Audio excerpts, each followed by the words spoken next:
want to welcome all our friends and partners from across the nation and beyond who are joining us for tonight's session. Tonight, I want to share a few thoughts on what I've called how to grow your life outcomes. Let me start it this way. Reflecting on this topic today, I just recalled several years ago, I had a younger brother who was staying with me in the house, and he was writing a very major exam, and it happened to be a course that I had studied in the university. That was a subject he was taking at the point, and I saw him struggling through preparation, and I offered to help. He felt he could do it, so he wrote the exam. He failed. He came back, and then I spoke to him again. I said, I read this course in the university and I did it quite well. Maybe I should help you. He said it was okay. He will get around it. And then he wrote the exam a second time and he failed. Now, my friends, I was like an expert in that field he was struggling with. And he had close proximity with me.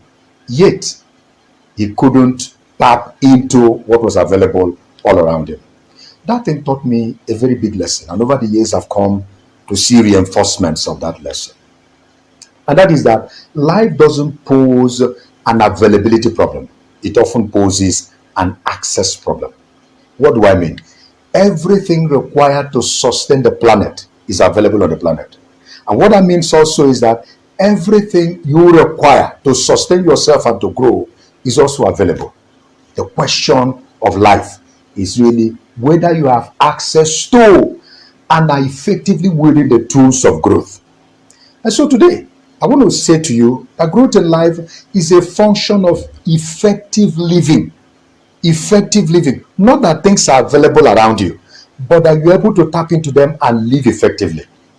Otherwise, if this were different, if it was just an issue of availability, then the children of rich people will never be poor, and the children of poor people will never be rich.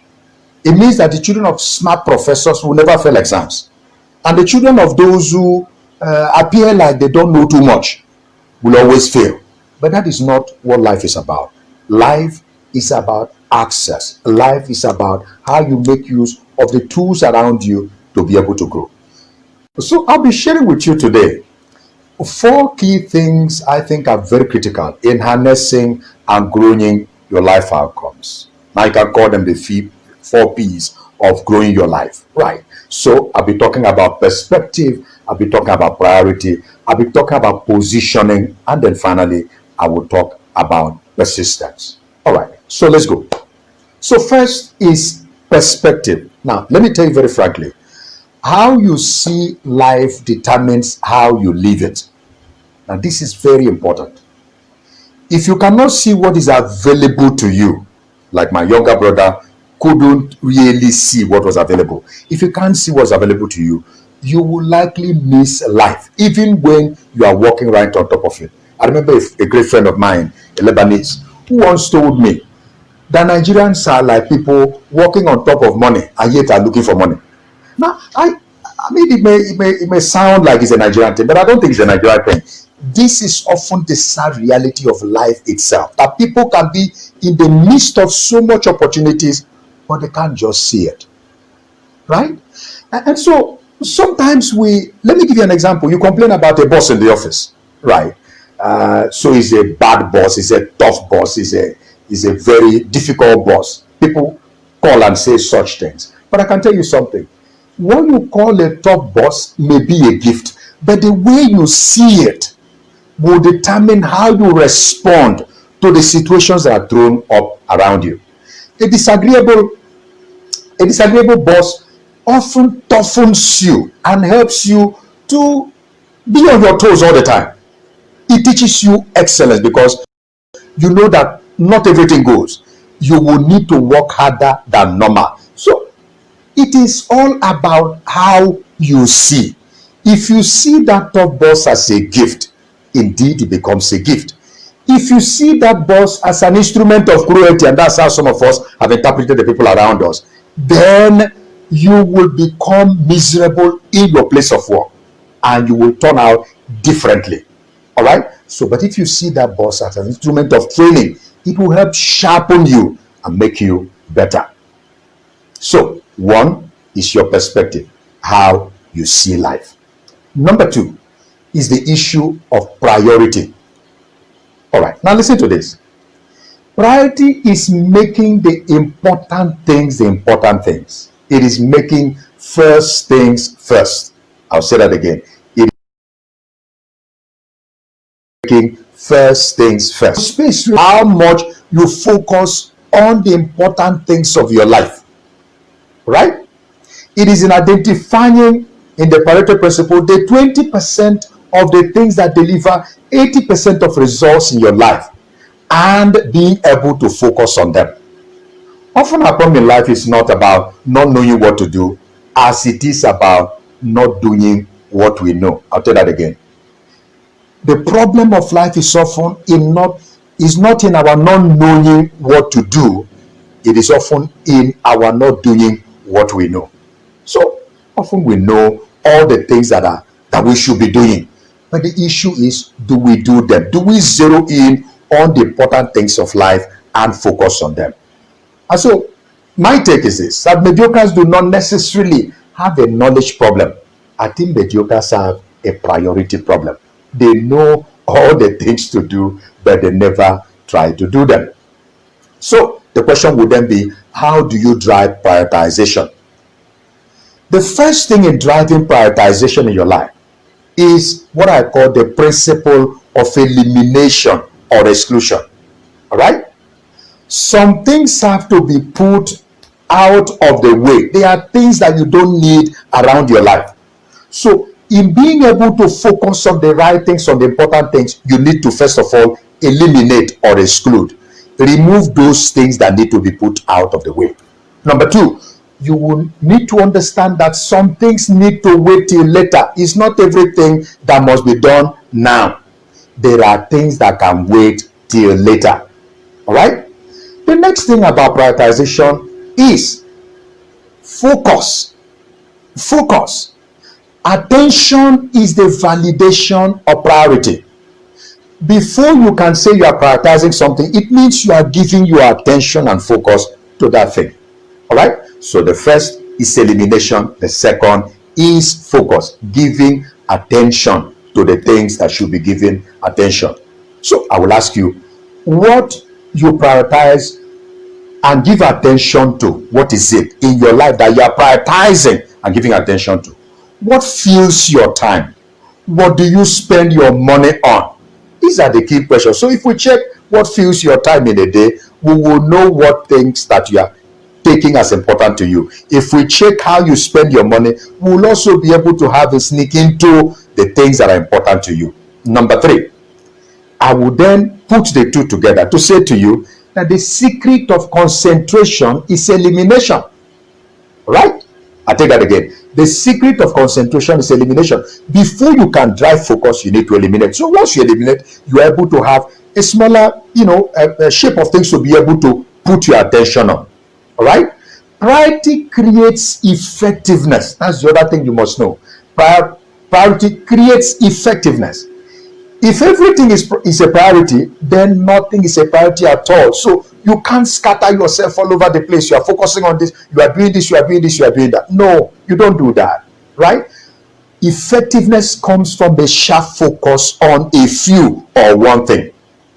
I used to say, everything must be done, but I must not do everything. I think that's a good principle to adopt in your life. Everything must be done, but I must not do everything. So how do I find those key things that if I were to focus on them, I will have greater value and effectiveness? So seek to be effective, not merely to be popular. That's the thing that throw a lot of people out of course because they are trying to be something without being effective. Very soon, your effectiveness and focus will deliver popularity. So let's look at that again. So number one is perspective. Number two is priority. Number three is positioning. Now, I'd like to tell you that where you stand and who you stand with are critical for what you get in life. I'll say that again. Where you stand and who you stand with, they are critical for what you get in life. Places and persons often determine the allocation you get out of life. Now, this is very easy to understand. There are places and persons that diminish you, and there are also places and persons that grow you. You need to be very selective about that. So, knowing where you will stand, knowing the locations we should find you, the kind of people we should find around you. There is actually a study that shows that you are the average of the 5 persons that are closest to you.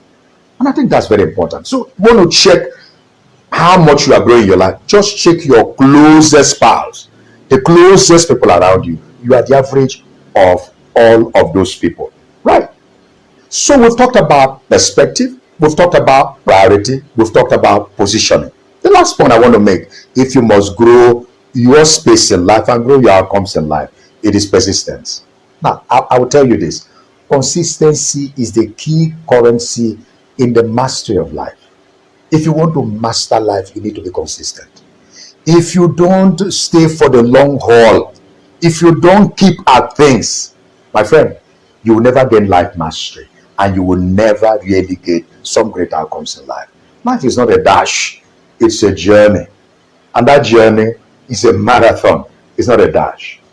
And being so, life does not answer to the jumpy, those who are jumpy and inconsistent. So you start one thing today, you stop it tomorrow, you start another thing, you stop it. Forever starting again. Life answers to those who are persistent. So, my friend, I will say to you, keep at it. That's the underlying secret of greatness. Keep at it. All right? And as you know, repetition is the engine that moves an idea to tangibility. If you don't stay on something, do it over and over and over and over and over, you may never translate ideas to reality. You may never do that. All right? Somebody told me one time, and I think it's a very major lesson in life, that the secret of business is just be there. The secret of business is just be there. This speaks to persistence. You need to stay on it. So the real secret of greatness is not in finding new things, but in doing more of the same thing. Right? Okay. So in closing, we've talked about perspective. See it. We've talked about priority. Elevate it. We've talked about positioning. Get it in place. We've talked about persistence. Keep at it.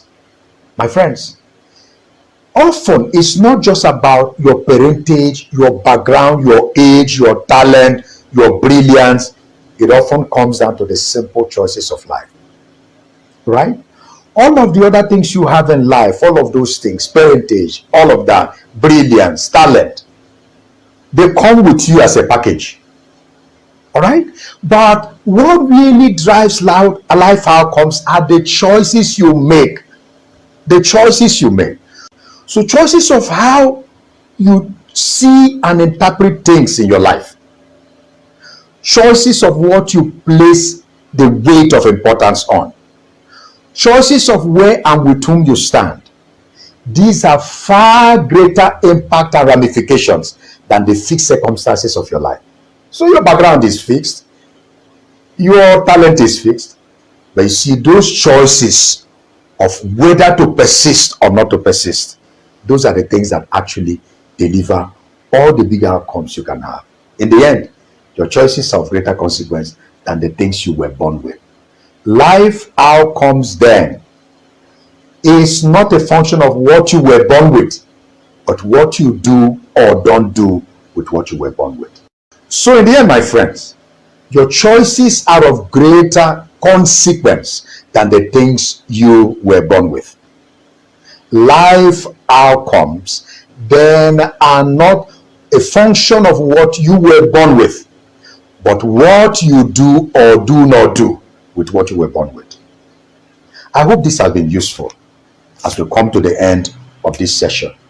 I'd like to encourage you to send us your questions. If there are questions that you have on the things we've gone through today, please put them on the chat or send to us on any platform that you can. We will come back with the answers to those questions. And let me use this time to thank you for joining us today and to encourage you to subscribe on our YouTube channel and to follow us on all our various social media platforms. Thank you so much. This has been Leading Edge.